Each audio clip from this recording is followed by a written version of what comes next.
Guys, are you ready for the best Japanese version of 1984 you've ever come across? Sorry, the YouTuber took over. My bad. Freedom Wars, the remastered version, released earlier this year, January 10th, 2025 to be exact, came roughly 10 years after the original version, which came out in 2014 for the PlayStation Vita, which means life, which is why it died. The first time I played this game was in December of 2014, and I played it on the Vita TV, which was a tiny little box that cost about $60, cause nobody purchased that shit except for me, so it was on sale pretty quickly. The game was a genuine surprise for me because I hadn't played Monster Hunter since the PSP, so this did seem new. So it should go without saying that I might be a little biased towards this game, but I promise to be as objective as I can be. The setting for Freedom Wars is a dystopia that takes place in the far-flung future. The inspiration for the game came about because the Japanese government started a program that gave everyone a number. You know, Social Security, or as I call it, managerialism. You are not permitted to escape. You are not permitted to take your own life. You are not permitted to refuse to survey your panopticon. You are not permitted to sleep lying down. You are not permitted to speak of or think about the future. You are not permitted to do anything that you haven't been explicitly granted the right to do. I am required to subject you to continual surveillance in order to ensure that you do not violate these, or any other. Welcome to the Panopticon. There was pushback because the Japanese didn't appreciate having a number attached to them. As an American, I know that I have no value outside of my social credit, capital, and production capacity. So these things never really get to me. They never get to me. They took this a number of steps further and imagined a society that was constantly watching its people, making sure that they never stepped out of line. Where have I heard that before? Right, the UK, the US, Germany, Australia, Canada. Oh, and the novels 1984, A Brave New World, Utopia, A Scanner Darkly, Flow My Tears, the policeman said, Harmony. I mean, why would society or the government want to control your thoughts and behaviors? Yeah, I know, right? They wouldn't. They're too kind and loving. Hail, hail managerialism. In this game there are massive prisons called panopticons. Panopticon is derived from panoptis, or all-seeing. Mythology-wise, it was a giant with 100 eyes. Personally, I think Hecatoncheires would have been a better fit for the game. A 50-headed, 100-handed monster. The concept of the panopticon was initially thought up by the British philosopher Jeremy Bentham. The idea that a prison is created around a central point where one guard or few guards can keep an eye on every one of the prisoners, and they never know if they are being watched. This causes a shift in behavior, and this shift in behavior is called the Hawthorne effect, and probably has many other names. And businesses often use this tactic to make you a more effective and productive worker. And there is nothing sinister about this at all. Right, I shouldn't be talking to you about this. You'll know too much. Back to the game. If you have the audacity of being born into this world, you get a prison sentence of 1,000,000 years. This is because you are wasting resources as an infant and not contributing to society. And I know this is supposed to be an extreme example that would never happen in reality. However, it seems a little too plausible for me. I don't know why.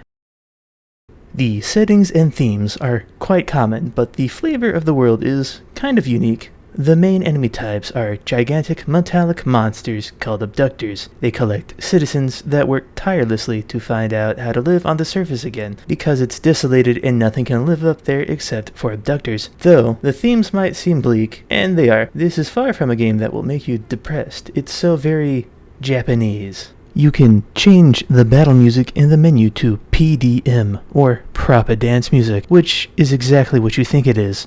And it is beautiful.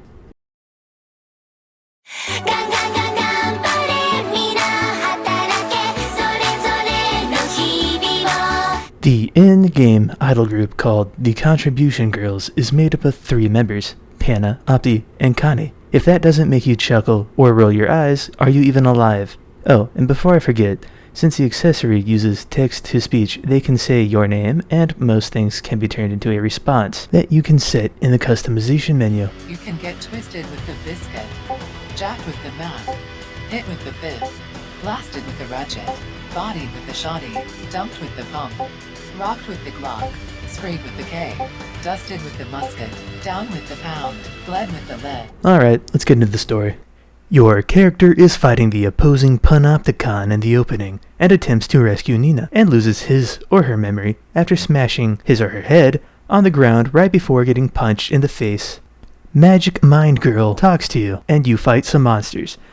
To be completely honest, I really didn't pay all that much attention to the story.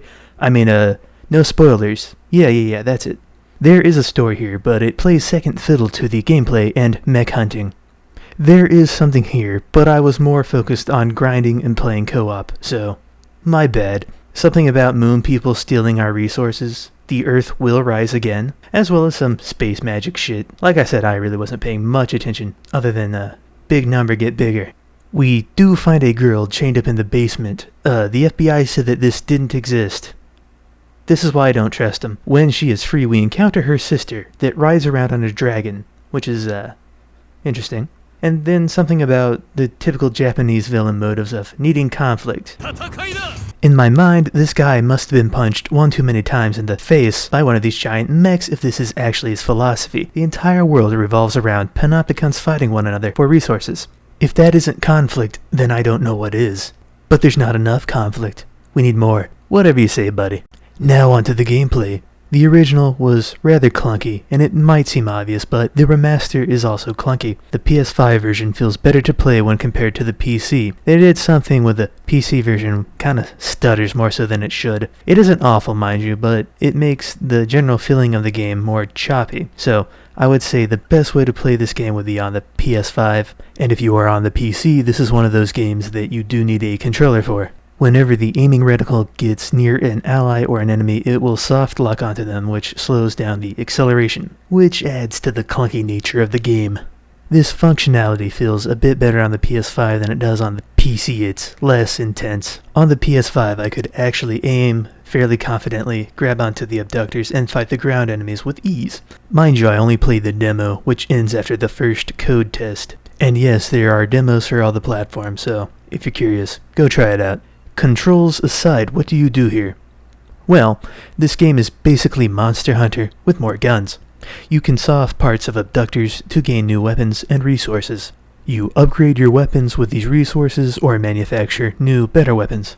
You also make stat boosters for both the weapons and your characters. When you are out in the field, you have thorns that are attached to your wrist. These thorns allow you to grapple around the map, attach yourself to the abductors, to slice off bits and pieces. The thorns also allow you to drag the abductors to the ground. They also serve functions such as healing those around you, set traps, or you can even make a shield wall to protect you and your allies from incoming fire.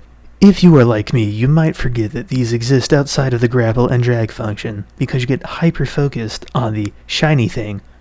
Don't be like me. Help your team.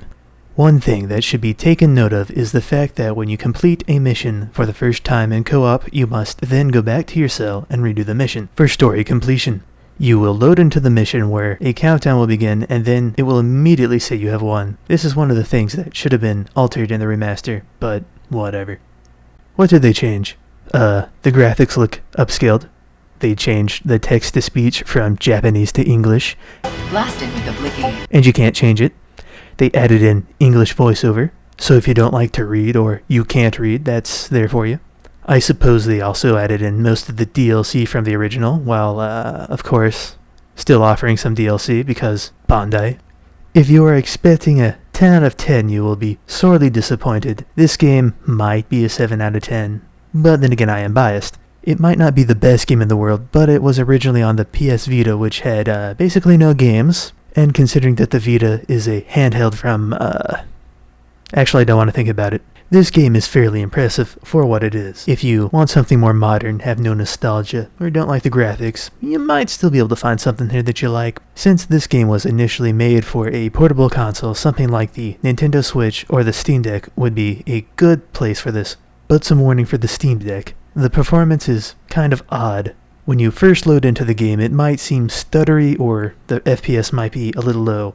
You can fix this by going into the settings, turning on and off VSync, or changing the window from borderless to full screen, or changing the resolution. All of these will reset whatever the hell's going wrong with it. And when playing it, there might be the occasional stutter. I assume this is mostly because of the anti-cheat, but I really can't say with any certainty what it is. When it comes to the Switch version, the performance is a little lacking. When in docked mode, it does drop quite a bit. In portable mode, it's less so, but still somewhat noticeable, so that 30 FPS becomes, I don't know, like 26, 27. If you have the Switch 2, it probably won't matter. So if you prefer the portability, Switch is definitely the way to go. Or the Steam Deck if you don't mind having a few weird problems. If you don't want to play portably, definitely get on the PS5, without a doubt, better than the PC version. Questionable performance and the change to English text-to-speak aside, it pretty much keeps with the original that nobody played. If you have the nostalgia for it, you will definitely enjoy it. If you have no idea what the hell this game is, but it looks interesting, the demo exists. If you are simply looking for something different to pass the time, and you are more of a normie, and you made it this far, I'm impressed. You will probably enjoy the game. I could lie and say this is the best game ever, and it's in the top 100 to play before you die, or make up some bullshit about how this will change your life. Neither are true. The game in its remastered form is, again, about a 7 out of 10, and is leaning into completely average territory, but it has charm and mechanics that make it feel more than the sum of its parts, or gestalty. This isn't one of those games that will change the course of your life, but it is rather addictive, and if you don't like Monster Hunter because the combat feels too heavy and sluggish, this is going to be more your speed. This game is closer to how God Eater plays, though I will say that the grappling hook and the ability to hang on for dear life makes this more interesting than God Eater. If it is on sale, and to be honest, the $40 base price isn't a bad one, but if you can find it for 20 American pesos and you are interested in it, pull the trigger. It is different enough that it should be at the very least tried. If you want a physical version of the game, I know a place. A little seller in Hong Kong called Play Asia. I don't know if you heard of it before. It's a magical place. The cost of the physical version is $43 for the version that is not covered in Chinese characters. The one that is $38. You wouldn't think that the Chinese would want to play this game, considering that they are pretty much living it. But I suppose we are all living it in some way. Until next time, because I never know when to quit. Goodbye, stay safe, and more importantly, have a better one.